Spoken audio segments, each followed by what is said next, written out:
Voilà, aujourd'hui en compagnie de Muriel Mouk, vous le savez, c'est toujours avec beaucoup de plaisir qu'on vous reçoit. Donc pour votre nouveau roman, Marie-Maggie a disparu.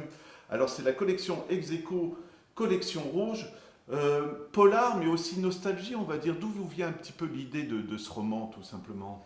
Ben, c'est un petit peu le vécu, c'est-à-dire que pas vraiment nostalgique, mais amoureuse d'une Oui. époque et d'une idole. J'ai une idole depuis très très longtemps qui, comme je l'ai écrit aussi dans un article récemment, m'a beaucoup porté, m'a apporté et porté aussi dans ma vie. Et j'avais envie de parler un petit peu de ce sentiment que partagent beaucoup de gens à toutes les époques. Et je ne voulais pas le faire de manière trop personnelle, centrée sur ma propre existence et ma propre expérience. Je voulais mettre cela en scène et créer toujours le petit suspense que j'apprécie personnellement quand je suis lectrice. Voilà. Alors moi je parlais de nostalgie simplement parce que en fait c'est l'histoire de Lara Walters qui est une fan d'un groupe. Vous allez m'aider parce que là je trouve plus le nom du groupe. Friskin. Voilà, Freeskin, un grand groupe des années 70 comme il y en a eu tant aux Ouais. États-Unis.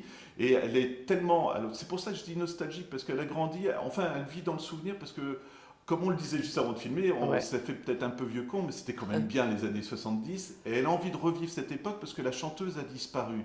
Et est-ce que c'est venu tout de suite cette intrigue? Parce que du coup, pour des gens de mon âge ou des choses comme ça projette des tas de souvenirs finalement, non? Eh ben, je crois que c'est effectivement une grande part de vécu. Je dis toujours que ce roman est en grande partie autobiographique, sauf la fin, bien Oui, oui. évidemment. Mais pour le reste, oui, parce que ça représente quelque chose qui, je dirais, est quasiment éternel.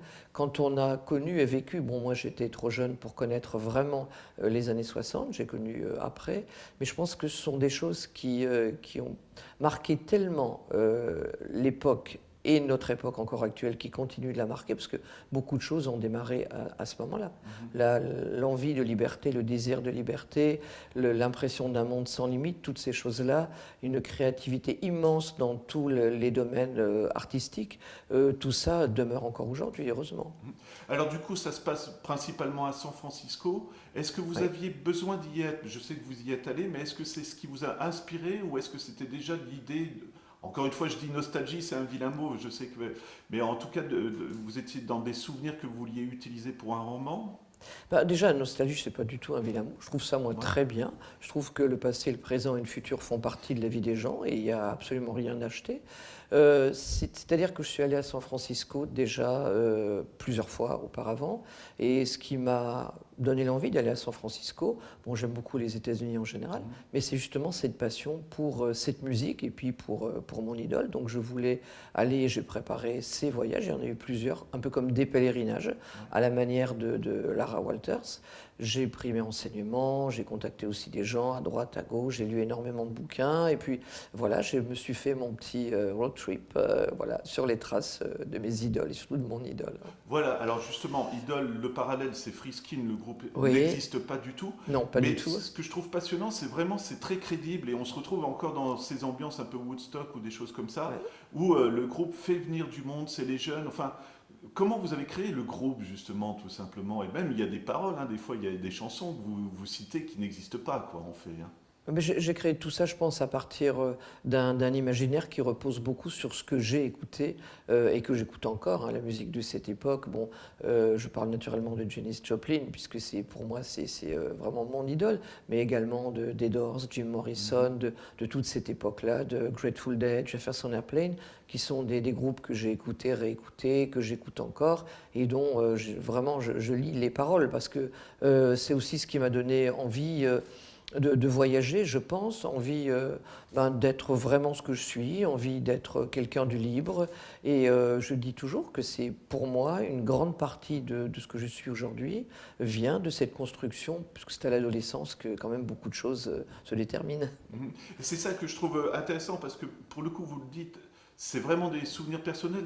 Honnêtement, je pense que j'ai découvert un peu votre vie, en tout cas en ce que Oui, oh, vous sûrement. aimiez par rapport à tous les autres romans. Oui. Mais est-ce que c'est facile de dissimuler? Parce que à la fois, on peut s'emporter en disant je vais mettre vraiment tout ce que j'ai vécu, mais il faut que ça soit aussi une fiction. Est-ce que c'est facile de trouver l'équilibre?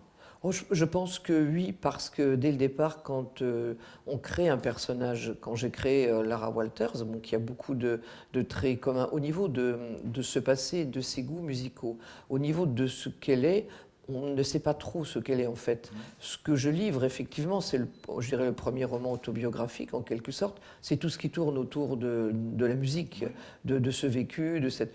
Donc je pense qu'on trouve facilement la limite puisque on ne raconte pas à la première personne tout. C'est pour ça que j'ai aussi un peu séparé le roman en deux parties.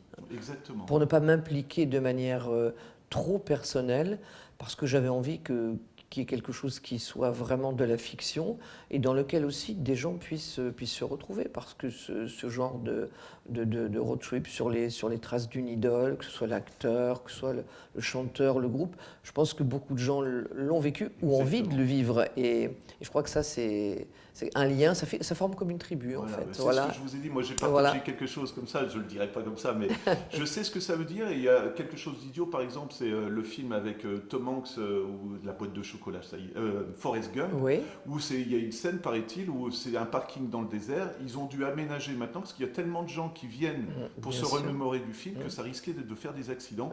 Donc ça parle vraiment, ça peut paraître un petit peu comme ça naïf, mais c'est important de pouvoir vivre ces souvenirs et de les concrétiser, je dirais. Est-ce que Lara, c'est vous quand même malgré tout ou pas alors du coup? Une grande partie, oui. Une grande partie, pas dans l'âge, puisque j'ai mis un petit décalage au niveau de l'âge, pas non plus dans le métier, mais l'envie de cette boutique de vinyle, oui, et tout ce qui est au niveau de la musique et un petit peu de ce qu'elle peut dire ou penser par rapport à la société actuelle, oui, et également dans sa rencontre avec les gens. C'est ce côté un peu groupie, parfois un peu naïf, plein d'admiration, parce que bon, ça c'est...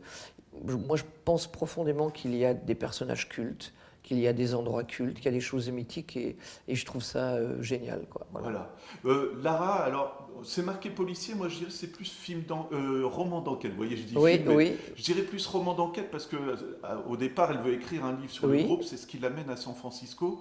Et ce que je trouve vraiment touchant, et c'est pour ça c'est vraiment réaliste, c'est qu'elle va retrouver tous les membres du groupe. Donc la chanteuse principale, je ne l'ai peut-être pas dit, a disparu mystérieusement. Elle n'enquête pas pour ça, c'est qu'elle veut faire la biographie du groupe, tout simplement. Et encore une fois, quand on regarde des documentaires sur d'anciens groupes, c'est très juste ce que vous écrivez. Est-ce que ça a été difficile aussi ou le bassiste, les choses comme ça, les engueulades dans le groupe, c'est vraiment très très réaliste, quoi. C'est un monde qui m'a toujours profondément attiré. Et je dis souvent, si j'étais à cette époque, né un peu plus tôt et que j'ai vécu cette époque, peut-être j'aurais travaillé dans ce milieu-là, parce que c'est un milieu que j'aime beaucoup, que je côtoie autant que je peux à chaque fois que je vais aux États-Unis. Bon, j'ai lu aussi énormément de livres, j'ai vu, comme beaucoup de gens, des tas de documentaires, et c'est vraiment quelque chose... Bon, l'Europe, pour moi, c'est quelque chose d'essentiel, vraiment. Et bon, à force d'avoir côtoyé un petit peu, les choses sont venues tout à fait naturellement. Est-ce que San Francisco, c'est un personnage aussi? Parce que c'est tellement bien décrit, je veux dire, les noms des rues, on s'amuserait à aller sur Internet, regarder... voilà, oui, on peut. Voilà, exactement. Est-ce que c'est un personnage pour vous aussi? Comme New York l'est aussi, quoi, voilà. Tout à fait. San Francisco, mais le San Francisco des années 60. Oui. Bon, j'aime beaucoup, la ville aujourd'hui est très agréable, c'est un endroit de plus en plus touristique, bon, il y a un côté un petit peu charmant, un côté aussi... bon, il y a quand même aussi la Beat Generation, il y a eu Kerouac, il y a eu tous ces gens, donc il y a beaucoup d'histoires, au niveau littéraire, au niveau musical. Mais pour moi, le quartier Haight-Ashbury, c'est vraiment un personnage en soi. Et pour moi, c'est un endroit totalement culte, même si aujourd'hui, bon, les choses ont beaucoup changé. On retrouve, quand on connaît bien cette période, on retrouve les traces du passé sans aucun problème. Il suffit de fermer les yeux et on y est. Et c'est justement, il existe vraiment ce quartier où il y a les anciens babacools, on va dire. Tout à fait, oui. Donc on est à nouveau, je suis embêtant avec ça, mais c'est de la nostalgie qui se vit encore maintenant, bien finalement. Sûr. Ça doit être assez émouvant quand même quand on se promène là. C'est très émouvant parce que les personnages que j'ai décrits, par exemple d'aujourd'hui, il y en a certains que j'ai côtoyés. Ils existent encore. Alors on croise sur Haight-Ashbury beaucoup de jeunes encore un petit peu, je dirais, en rupture comme ça avec la société. Il y a encore quelques marginaux, mais il y a beaucoup de touristes et de gens qui ont rêvé de cette époque. Oui. Certains l'ont vécu et on trouve encore des gens qui ont connu et qui continuent d'habiter dans ce quartier. Il y a pas le dernier voyage, mais un autre voyage. J'avais l'occasion de discuter dans le resto que je mentionne souvent, qui était déjà là à l'époque, avec une femme qui avait à l'époque plus d'une soixantaine d'années, ça c'était il y a une quinzaine d'années, et qui avait vraiment vécu cette époque. Donc il y a vraiment, à la limite, ça aide encore plus d'être imprégné, d'avoir vécu Ah oui. l'endroit, par exemple, là. Ah oui, je pense, oui, oui. Ouais. Euh, Très intéressant, je vous l'ai dit, c'est en fait, il y a cette histoire d'enquête par la fan du groupe, et ça devient un polar. La rupture, moi, je l'ai trouvé génial, parce que c'est brutal d'un coup. On va pas en dire plus, mais la femme flic qui est chargée, c'est un personnage vraiment très très secondaire dans le roman. Ça vous est venu tout de suite aussi, cette idée de rupture? Oui, j'avais envie de ne pas faire que quelque chose de passéiste, parce que, comme je l'ai dit tout à l'heure, pour moi, le futur, le passé, le présent, tout compte. Et j'avais envie aussi de reproduire un petit peu le type de personnage que l'on trouvait à l'époque aujourd'hui, Mhm. puisque donc celle qui mène l'enquête et son compagnon sont aussi des gens fous de musique, fous de moto, et il y a un parallèle avec les gens de cette époque-là, Mhm. même s'ils sont eux d'une génération plus jeune. Et j'avais envie de donner un côté un petit peu à suspense, un peu policier au roman.